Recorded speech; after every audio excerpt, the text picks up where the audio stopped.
দিল্লি বিমানবন্দর দিয়ে তৈরি পোশাকসহ বাংলাদেশি পণ্য রফতানির ক্ষেত্রে আপত্তি জানিয়ে ল্যান্ডিং চার্জ আদায় করার দাবি করেছে ভারতীয় ব্যবসায়ীরা।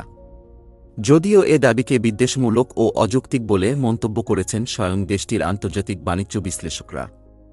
দিল্লি বিমানবন্দর দিয়ে বাংলাদেশের তৈরি পোশাক পাঠাতে গেলে অতিরিক্ত চার্জ আদায় করতে হবে। ভারতীয় রফতানিকারকদের এমন দাবি দুর্বিসন্ধিমূলক এবং এ ব্যাপারে খতিয়ে দেখার দাবি জানিয়েছে নিট শিল্প মালিকদের শীর্ষ সংগঠন Bangladesh knitwear manufacturers and exporters association. আর ষড়যন্ত্রের যোগসূত্র খুঁজে বের করার পাশাপাশি বাংলাদেশি এয়ারলাইন্সগুলোর কার্গো পরিবহন সক্ষমতা বাড়ানোর পরামর্শ দিয়েছেন বিশেষজ্ঞরা। ভারতীয় বিভিন্ন গণমাধ্যমের প্রতিবেদন অনুসারে বাংলাদেশি ব্যবসায়ীরা তাদের পণ্য ইউরোপ আমেরিকায় পাঠাতে বর্তমানে দিল্লির ইন্দিরা গান্ধী আন্তর্জাতিক বিমানবন্দর এতটাই বেশি ব্যবহার করছে যে সেখানে জায়গা পেতে ভারতীয়রাই হিমশিম খাচ্ছেন। এমনকি নিজেদের বন্দর ব্যবহারে তাদের করতে হচ্ছে বাড়তি ব্যয়। এই অবস্থা থেকে মুক্তি পেতে দিল্লির বিমানবন্দর ব্যবহারে বাংলাদেশি পণ্যের ওপর ল্যান্ডিং চার্জ আরোপে কেন্দ্রীয় সরকারের কাছে দাবি জানিয়েছে federation of Indian export organization FIO। এমনকি দিল্লিকে ব্যবহার করে বাংলাদেশি পণ্য রফতানি বন্ধ করে দেওয়ার দাবিও তুলেছে দেশটির অ্যাপারেল এক্সপোর্ট প্রমোশন কাউন্সিল। তবে ভারতীয় ব্যবসায়ীদের এমন দাবিকে অযৌক্তিক আর প্রতিযোগিতামূলক ব্যবসায়িক আচরণের পরিপন্থী হিসেবে উল্লেখ করেছেন দেশটির আন্তর্জাতিক বাণিজ্য বিশেষজ্ঞরা। ভারতের আন্তর্জাতিক বাণিজ্য বিশেষজ্ঞ উৎপল রায় বলেন, কার্গো ফ্লাইট যত আসবে সে অনুপাতে বিমানবন্দর কর্তৃপক্ষ ট্যাক্স পাবে, অর্থাৎ সরকারি কোষাগারে সেই অর্থ জমা হবে। পাশাপাশি এই বিমানবন্দর ব্যবহার করে ভারতের মাধ্যমে যত পণ্য রফতানি হবে সরকার তত লাভবান হবে। তাই দিল্লির বিমানবন্দর ব্যবহারের ক্ষেত্রে আপত্তি থাকার কোনো কারণই নেই। দিল্লি বিমানবন্দর দিয়ে বাংলাদেশি পণ্য রফতানি কতটা বেড়েছে সেই তুলনামূলক চিত্রও তুলে ধরেছে ভারতীয় গণমাধ্যম। গত বছরের এপ্রিল থেকে ডিসেম্বর পর্যন্ত দিল্লি বিমানবন্দর দিয়ে বাংলাদেশি পণ্য গেছে ৫,০০০ টন। সেখানে চলতি বছরের মার্চ পর্যন্ত ৩ মাসেই গেছে ৮,০০০ টন।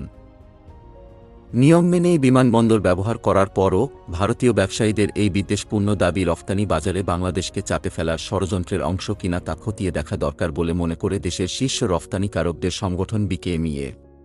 কিন্তু ঢাকা ছেড়ে কেন দিল্লির দিকে ঝুঁকছেন বাংলাদেশি রফতানিকারকরা? সেই প্রশ্নের উত্তর পাওয়া যায় কাস্টমস এজেন্ট বা ক্লিয়ারিং অ্যান্ড ফরওয়ার্ডিং C&F এজেন্টদের তথ্য থেকে।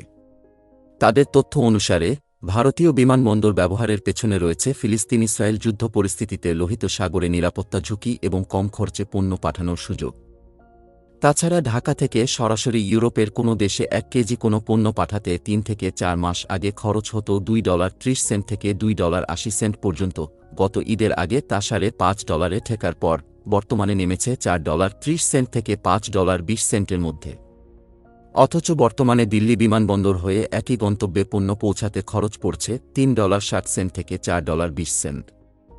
আর ট্রাকে করে দিল্লি বিমানবন্দর পর্যন্ত পণ্য পাঠাতে প্রতি কেজিতে খরচ পড়ছে 6 সেন্ট, অর্থাৎ প্রতি কেজিতে বেঁচে যাচ্ছে প্রায় $1। আবার ঢাকা থেকে 10 মেট্রিক টন পণ্য ট্রাকে করে দিল্লি বিমানবন্দরে পৌঁছাতে খরচ হয় 60,000 টাকা। বাংলাদেশ ব্যাংকের হিসাবে আগের ডলার রেট 110 টাকা ধরলে ডলারে এই খরচ দাঁড়ায় $546। অর্থাৎ প্রতি কেজিতে বাড়তি $0.0546 যোগ করলেই সাশ্রয় হচ্ছে $1। এ অবস্থায় বাড়ন্ত বাজার বাণিজ্য বিবেচনায় বিশ্বে বড় বড় এয়ারলাইন্সের কার্গো বিমান যেন সরাসরি বাংলাদেশে আসে, সরকারকে সেই উদ্যোগ নেয়ার পরামর্শ দিয়েছেন পোশাক খাত বিশ্লেষকরা। তৈরি পোশাক খাতে বাংলাদেশের অন্যতম প্রতিযোগী দেশ ভারত। সেই দিক বিবেচনা করলে দেশের বিমানবন্দরের সক্ষমতা বাড়ানো প্রয়োজন। বিশ্বের বড় বড় এয়ারলাইন্সের কার্গো বিমানগুলো যেন বাংলাদেশের বিমানবন্দরই ব্যবহার করতে পারে, সেজন্য পদক্ষেপ নেওয়া এখন জরুরি হয়ে পড়েছে। দেশের সরকার, ব্যবসায়ী এবং বিমানবন্দর সংশ্লিষ্টরা আলোচনায় বসলে দ্রুত ও কার্যকরী সমাধান পাওয়া যেতে পারে। তাছাড়া পোশাক খাতের আন্তর্জাতিক বাজার ধরতে বাংলাদেশি এয়ারলাইন্সগুলোর কার্গো সক্ষমতা বাড়ানোরও সময় এসেছে বলে মনে করেন সংশ্লিষ্টরা।